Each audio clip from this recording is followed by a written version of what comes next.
या सरकारकडनं खूप अपेक्षा आहेत आणि कुठलं सरकार आहे याच्यापेक्षा होतंय की नाही काम हे महत्त्वाचं. आज हा MOU करून एक तो निदान संभाषणाला ती सुरुवात झाली. आता महाराष्ट्रावर एक काही जिल्ह्यांपुरतं मर्यादित होतं, त्याच्यापेक्षा आता खूप काम होतं. राहिला भाग त्यात आत्महत्यांवर कसा तुम्ही ताबा मिळवायचा, कशा कमी होतील याच्यासाठी व्यापक प्रयत्न हे सगळ्या बाजूनी चालू आहेत. तुमच्याकडनं काही सरकारला विनंती करण्यात येणार का MSPच्या कायद्यासंदर्भात? कारण की MSP जो आहे तो शेतकऱ्यांना मिळतच नाहीये. ग्राउंड लेवलवरती बाजारभावच मिळत नसल्यामुळे आत्महत्यांचं मोठं प्रमाण वाढलेलं आहे. नाही कागदोपत्री नाही कागदोपत्री होणं आणि कार्यान्वित होणं हे सगळ्यात महत्वाचं.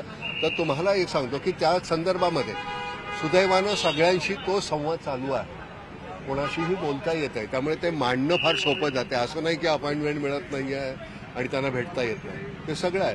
पण ह्या गोष्टी पटकन सुटकीसरशी संपतील असं मला नाही वाटत. त्याच्यासाठी तो सतत सातत्यानं तुम्ही प्रयत्न करत राहिले पाहिजे आणि हे आमच्या बाजूने ते करत राहणारच.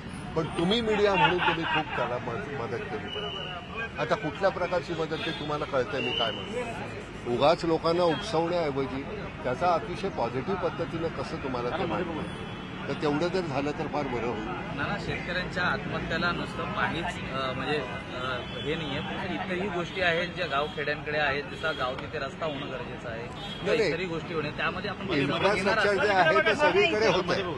ते जे तुमची सुरुवात जी झालेली आहे त्या गोष्टी ज्या पाहिजेत आहेत तुम्हाला, मूलभूत रस्ता म्हणजे तो झाला की तुमच्या त्या गोष्टी ज्या नाशिवंत आहेत त्या लवकर पोहोचतील शहरापर्यंत, म्हणजे आम्हाला त्याचा जो रास्त भाव आहे तो मिळेल.